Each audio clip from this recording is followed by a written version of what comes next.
जो संपत्ति है वो वक्फ बोर्ड की है इस देश में। ये छोटी बात है। सैन्य बोर्ड देश के काम आता है, रेलवे देश के काम आती है, वक्फ बोर्ड क्या देश के काम आता है? वक्फ बोर्ड से क्या काम होता है?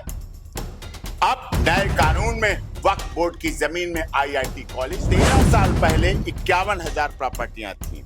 13 साल बाद ऐसा क्या जादू चला, ऐसा क्या चमत्कार हुआ, ऐसा क्या अनोखापन हुआ जिसकी वजह से वो 51,000 प्रॉपर्टियां बढ़ के आज देश में लगभग 9 लाख वक्फ की प्रॉपर्टी है। 9 लाख छेड़ा गया।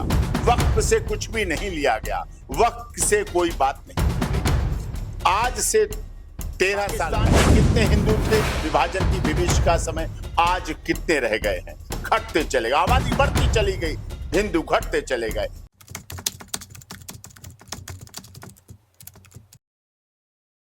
नमस्कार, बहुत बहुत स्वागत है आप सभी का मुद्दे की बात में। मैं हूं संतोष और आप देख रहे हैं गूंजता भारत। मुद्दे की बात में आज हम बात करेंगे वक्फ बोर्ड के विषय में।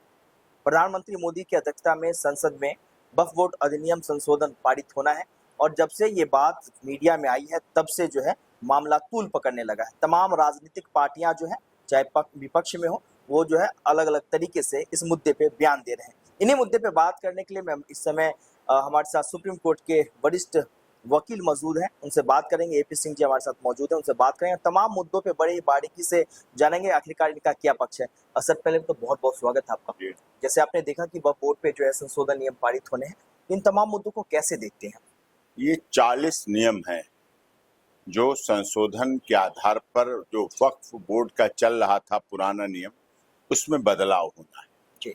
ये जरूरत क्यों पड़ी? मैं आजादी से चलता हूँ। 15 अगस्त विभाजन की विभीषिका हुई। यहां से जो मुस्लिम परिवार पाकिस्तान गए, उनकी जमीन वक्फ बोर्ड को दे दी गई, ना कि भारत सरकार को। भारत सरकार को नहीं दी गई थी, वक्फ बोर्ड को दे दी गई। ठीक है, इधर से उधर गए, जिनको उधर जाना था, उधर से इधर आए। हिंदू हिंदुस्तान में आए, लाशों के रूप में आए, लाशें भर के आई, उनके घर छीन लिए गए, उनके मकान वहां के लोगों को दे दिए। किसी हिंदू सनातन को नहीं दिए गए, किसी मंदिर को नहीं दिए गए, किसी को नहीं दिए गए। ये दुर्व्यवहार हुआ, ये दोगलापन हुआ पाकिस्तान का। भारत तो महात्मा गांधी के सिद्धांत पर चलता रहा, पंडित जवाहरलाल नेहरू के नेतृत्व में चलता रहा, और वहां ये हुआ। आजादी के समय 15 अगस्त को जब आजादी की विभाजन की विभीषिका हुई, 14 अगस्त और 15 अगस्त, पाकिस्तान में कितने मंदिर थे उस समय, आज कितने रह गए हैं? बिल्कुल जीरो होने जा रहे हैं मंदिर। यानी कि हमारे प्राचीन मंदिर जो हजारों वर्षों से सभ्यता संस्कृति को संजो के चले आ रहे थे, वो खत्म किए गए। पाकिस्तान में कितने हिंदू थे विभाजन की विभीषिका समय, आज कितने रह गए हैं? घटते चले गए, आबादी बढ़ती चली गई, हिंदू घटते चले गए, क्योंकि उनका धर्म परिवर्तन हुआ, उनके साथ लफ्ज़ जिहाद हुआ, उनके साथ बुरी तरह से, लड़कियों के साथ, बहनों के साथ, बेटियों के साथ, बच्चियों के साथ, सब कुछ बुरी तरह से होता चला गया। ये आजादी के समय। भारत में क्या था? भारत की प्रॉपर्टी सारी वक्फ को दे दी गई, जो दी गई थी। और उल्टे जो हमारे महाराज थे, राजा थे, राजपूत समाज के जो लोग थे, उनकी 750 रियासतें भारत सरकार ने स्वयं में ले ली। बिल्कुल, कितना बड़ा भेद। आज भी हमारी रियासतों में एसपी के ऑफिस हैं, राजस्थान चले जाइए, डीएम के ऑफिस हैं, कलेक्ट्रेट है, एसडीएम बैठता है हमारे महलों में। जोधपुर की जेल हमारे महल में बनाई गई, जो घुड़सार का हिस्सा था उसमें सारे में जेल बना दी गई। देश के कितने हिस्सों में अभी भी डीएम के बंगले हमारे बंगलों में हैं, एसपी के बंगले हमारे बंगले। कितनी कलेक्ट्रेट, अलवर, और जहां जहां पूरी की पूरी कचहरी, कोर्ट हमारे उस परिसर में चल रही। एक ये भेद हुआ। वक्फ को नहीं छेड़ा गया, वक्फ से कुछ भी नहीं लिया गया, वक्फ से कोई बात नहीं की गई।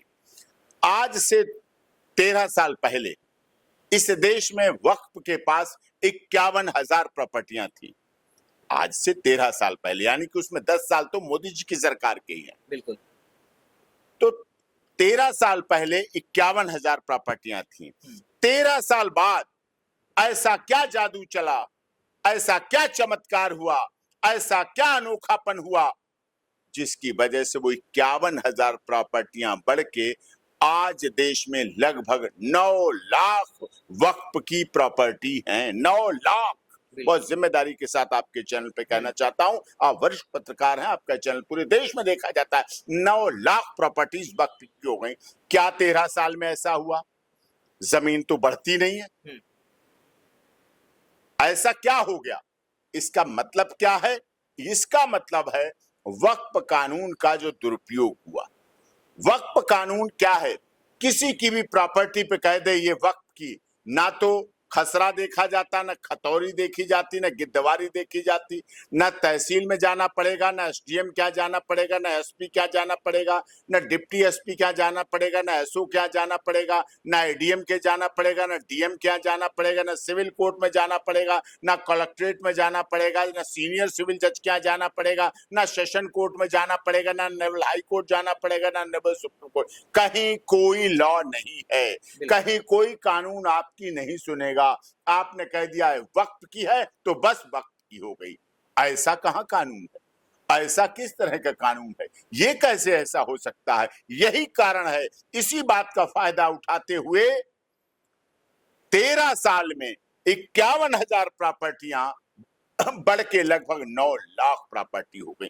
और मजबूत आंकड़ा बता रहा हूं, इस देश में सबसे अधिक जमीन अगर इन्वॉल्व है, नंबर 1 पे है तो रेलवे, हमारी इंडियन रेलवे, भारतीय रेल, गुवाहाटी से चौपाटी, कन्याकुमारी से कश्मीर तक दुनिया के सबसे बड़ा उपक्रम है, दुनिया का सबसे बड़ा रेल उपक्रम है। हम उस पर चलते हैं, पूरा देश चलता है। हिंदू चलते हैं, मुस्लिम चलते हैं, सिख चलते हैं, ईसाई चलते हैं, जैन चलते हैं, पारसी चलते हैं, देशी चलते हैं, विदेशी चलते हैं, पर्यटक चलते हैं, अमीर चलते हैं, गरीब चलते हैं, दलित चलते हैं, शोषित चलते हैं, वंचित चलते हैं, सब कुछ चलता है। अमीर से अमीर, गरीब से गरीब, राजा से रंग, उस रेल का फायदा उठाते हैं।